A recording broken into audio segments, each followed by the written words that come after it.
I feel like having these little talks, even just to the camera, even if like not that many people watch it, still helps me sort of like brainstorm and sort of gather my thoughts into just like letting myself know that like I'm still doing all right when I beat myself up for just like not being as perfect with my running schedule. Here is what we've got in the box, baby.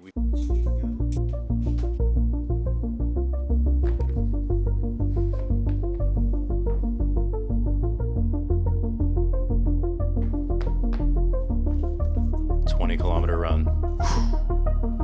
Not your typical Monday activity. I think sometimes it's the challenge that we all need.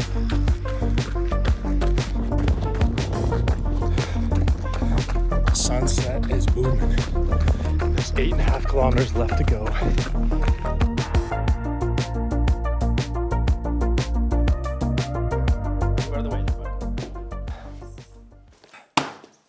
Full review of what I feel and what I think about factor meals and if they're kind of worth it or not. Simply because I've already gone through an entire week's worth of meals. I've got the 10 meal box last week, and I finished them all within about, I would say it was a little over a week. But at the same time, I ordered a second box because they actually came in handy. First of all, the meals were convenient. I didn't have to cook them. They actually tasted super great, and it's only like a few minutes in the microwave, and it didn't really taste super artificial. I just loved the convenience. So I ordered another box, and then I'm gonna go through these and feel like, basically kind of assess if I want to order them again. Because one thing that's holding me back from continuing this subscription of getting these meals is the fact that I actually like going to the grocery store, just making an experience out of it. Like, weirdly enough, I've been collecting the Marvel cards from the Superstore. And now that I'm spending less on groceries, because I'm getting obviously the factor meals, I don't get as many cards because every $25 you spend, you get 4 cards, like a pack of 4. So yeah, anyway, that, and not only that, I'm in the grocery store for obviously less time. And I like kind of putting in my headphones. I like going to the meat area and picking out steaks and just, I've been doing it for such a long time. So maybe I'm not used to it, but I did miss that this week, which is kind of a weird thing, but it's oddly important to me to a certain degree. But I want to open this up and show you guys what's inside when you actually order a box of factor meals, and just let you guys know there's like different options on their website.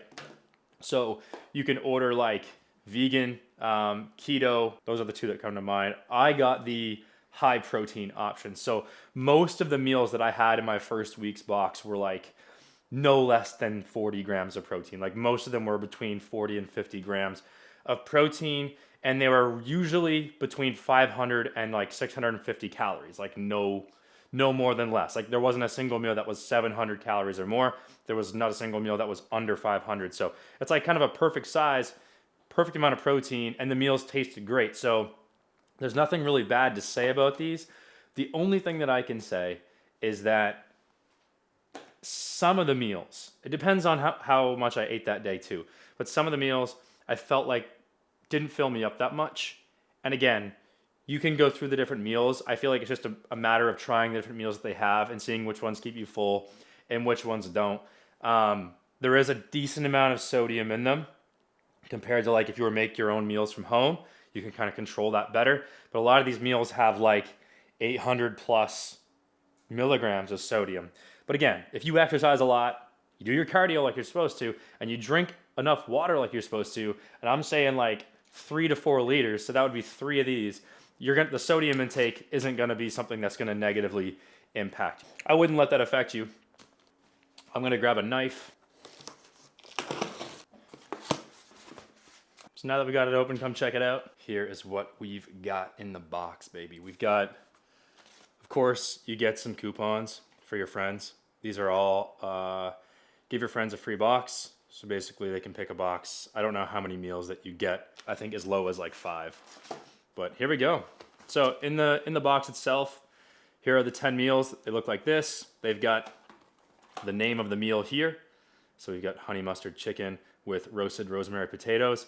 and garlic green beans. And then the macros, of course, on this meal is 610, 31 grams of fat, 36 grams of carbs, and 44 grams of protein. And as you can see, the sodium, if you track your sodium or whatever, 1150 from the sodium, but it's also got 5 grams of fiber, which is good to note too. But yeah, it has all these little ice packs in there. The meals are not frozen. That's one thing that they talk about. That's what it looks like. You get a bunch of frozen packs and they're all just covered in it, and it's nice and protected when it's shipped in the mail. Now this meal is kind of like a basic meal.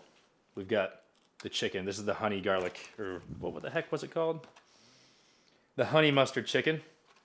So of course the sauce is never like on the actual stuff. The sauce comes on the side. Just for some examples, we got chicken pesto cavatappi. I don't really know how to say any of these meals.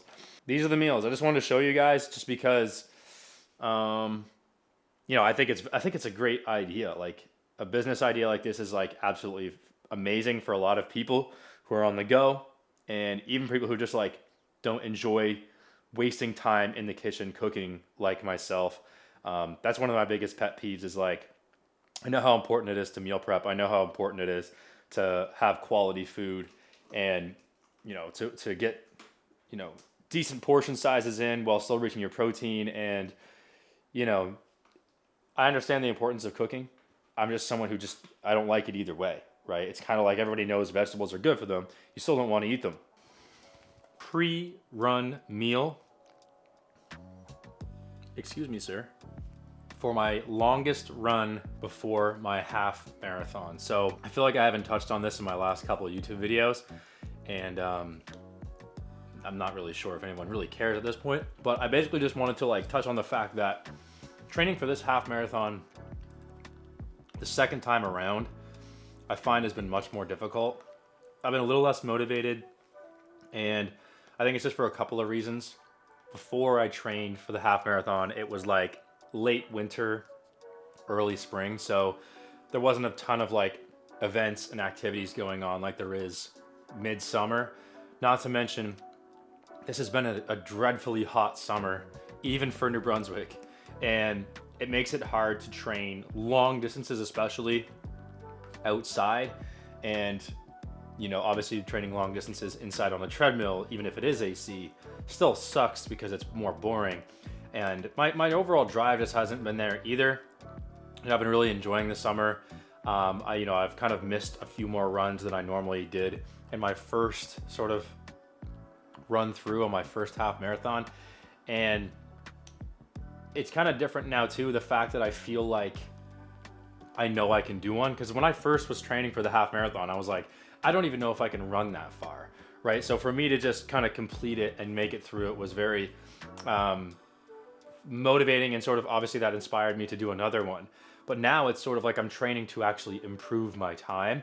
So I feel like the training is a little bit more intense and has to be more intentional, but it's also more difficult with all the challenges that, you know, summer brings. Yeah, we're about 4 weeks away, and I mean, I feel ready. Like I obviously feel like I could just run here and there and still get that done. But I really just want to improve my time, and I just don't feel that motivated again. Like I'm honestly looking forward to just getting it done, getting it out of the way, and then kind of getting back into my roots of like aesthetics, lifting weights, and challenging myself just in some different ways. And don't get me wrong, running will always be a part of my routine. I just don't necessarily think that running long distances works well with the type of training that I like to do in the gym, right? And when I say long distances, you know, 12Ks are fine. I think once I start to get to like 15 kilometers or more, that's really what I feel like hinders my recovery from everything else. You know, you got to make sure that you're nice and hydrated. You got to make sure you're well fueled for runs like that. You know, you got to really make sure your leg days are timed properly if you're still doing leg like strength training, which I love. Obviously, my legs are my weak point in my physique in terms of size. So my leg training definitely takes a hit when I'm doing these longer runs, especially when I went from training for a half marathon from February until May, and then I signed up for my second one early June, and I've been just sort of running long distances ever since, right? So my cardio and my running ability never really went down. Like I never let it go away. So I feel like my ability to run that half marathon at that same time is still there. So I feel like I'm already at a place where I'm going to run a little better, a little faster, without even really, it feels like I haven't really given this prep 100%. I feel like having these little talks, even just to the camera, even if like not that many people watch it, still helps me sort of like brainstorm and sort of gather my thoughts into just like letting myself know that like I'm still doing all right when, I beat myself up for just like not being as perfect with my running schedule. Let's go run. So right now, I am running 4 times a week, and I'm lifting 4 times a week at about 60 to 90 minutes. So I'm getting about 8 workouts per week that are at least 45 minutes. So that being said, you may have heard the term, you can't out-train a bad diet. But if you are training a lot and exercising a lot more than the average person, you can get away with not tracking to a certain degree as long as your diet is still under control to a certain degree, right? Like you obviously can't eat as much as you want and just eat unhealthy every single meal, right? That's not only going to cause you to gain weight no matter how much you're training, but it's also going to affect your performance. So I still have to keep my nutrition dialed into a certain degree, but I'm not tracking calories because I am training so much that I'm not really worried about overeating by any means. But at the same time, the saying goes, you can't out-train a bad diet. So you can't just exercise as much as possible just so that you can eat whatever you want, right? Like I mentioned, it takes about 5 minutes to consume, a 500 calorie or even 1,000 calorie meal, 5 to 10 minutes. And it takes, probably close to an hour or more to burn that same amount of calories. So the ratio of calories in to calories burned is way different. So in that case, most people aren't going to be able to exercise more than what they're consuming if the idea is to eat whatever you want when you want.